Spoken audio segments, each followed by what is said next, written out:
All right, let's talk about something we've all been through. You start a new fitness routine or maybe a new savings plan with all this energy, and then a few weeks later, poof, you're right back where you started. If that sounds familiar, you're in the right place. Today, we're going to ditch the quick fixes and build a system for discipline that actually sticks. So, why do we always quit? It's the big question, isn't it? We all know that feeling.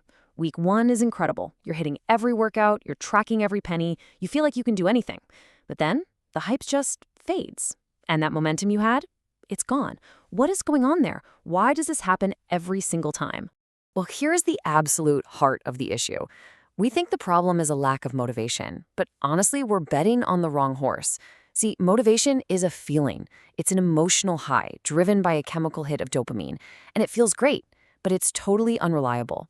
Discipline, on the other hand, that's not a feeling at all. It's a system. It's a structure you build rooted in the planning part of your brain, the prefrontal cortex. So the big takeaway here is stop chasing the feeling and start building the framework. And that framework, it's what we're calling the 100-day system. This is the solution. It's a specific approach designed to move you away from relying on that flaky friend called motivation and toward building a disciplined operating system that just runs. This is about real, permanent change. And let's be really clear about something. This is not just another workout program or some new savings hack. This is about the raw, unfiltered power of pure consistency. The whole point of the system is to strip away all your usual excuses, to completely eliminate that daily debate you have with yourself, and to rebuild your habits and really your entire identity from scratch. So why 100 days? I mean, 30-day challenges are everywhere, but the truth is, they barely scratch the surface. 100 days? That's the sweet spot. It's long enough to actually force what's called neuroplastic adaptation.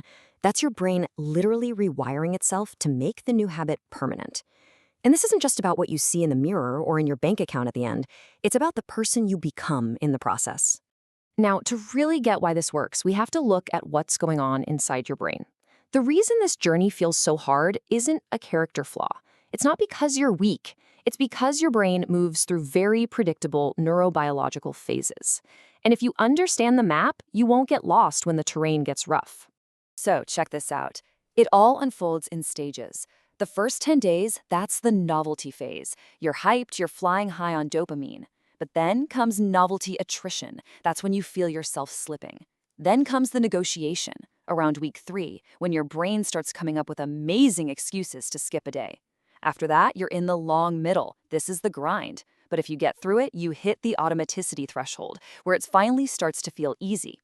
And in those last 10 days, that's the mutation phase. Your identity actually shifts.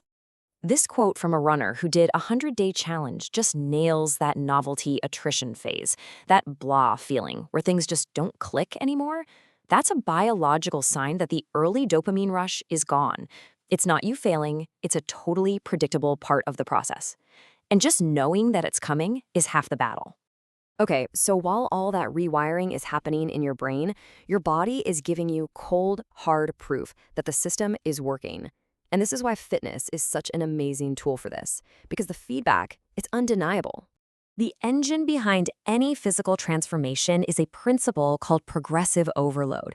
It's actually super simple, but it's completely non-negotiable. To get stronger, to build muscle, you have to consistently ask your body to do a little more than it did before. If you don't keep increasing the stress, your body just looks at you and goes, no reason to change. And what's cool is that doing more doesn't just mean lifting heavier weight. That's one tool, sure, but you've got a whole toolkit. You can add another set, you can cut your rest time down, you can slow down the movement to make it harder. Being strategic with these is what gets you through that long middle phase when you feel like you've hit a wall. Okay, and this is where it all clicks into place and gets really, really powerful. The system you use to change your body, it's the exact same blueprint for changing your career, your productivity, and yes, your finances. Think about it. The focus and consistency it takes to stick to a training plan is the same mental muscle you need to do deep, focused work or to consistently manage a budget and build real wealth. Every time you show up for your workout when you don't feel like it, you're not just building your body, you're practicing for every other hard thing in your life. This quote from Jocko Willink just says it all, doesn't it? Discipline equals freedom. We tend to think of discipline as this rigid cage, but it's the exact opposite. It's the key that unlocks you. It frees you from having that same internal argument every single day. The decision is already made. Now that is freedom. So, knowing that our willpower is gonna fail us sometimes, we have to be smart. We need to use something called a commitment device. It's basically a choice you make right now that makes it way harder for your future self, the one who's tired and wants to quit, to give in. You're basically engineering your own success. And here are some super practical ways to do this. Use an app to block distracting websites during your work block. Go tell a group of friends you're doing a 100-day challenge. Trust me, you won't want to tell them you quit. My personal favorite is the airplane mode anchor. Your phone stays in airplane mode until your most important task of the day is done. You're literally removing the option to get distracted. So as you get close to that 100-day mark, it's absolutely crucial to reframe what finishing actually means. Because this whole thing isn't about crossing a finish line, it's about setting a completely new baseline for your life. I have to say it again because it's that important. Day 100 is not the finish line. If you think of it that way, you're setting yourself up to just snap right back to your old habits on day 101. The goal was never just to survive for 100 days. This advice is perfect.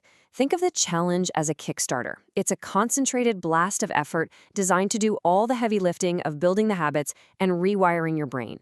Its only purpose is to launch you into a new, better, and sustainable lifestyle. And this, right here, is the real prize. It's the shift in your identity. After 100 days of showing up no matter what, no matter how you felt, you're not faking it anymore. You have fundamentally become the kind of person who is disciplined. Showing up is now your default setting, not the exception. So, day 101 isn't a day off. It's day one of the rest of your life. But you're starting from this completely elevated baseline of what you're capable of. You've built the system. You've become the person. So the only question left is, what are you going to do with it? The move is yours.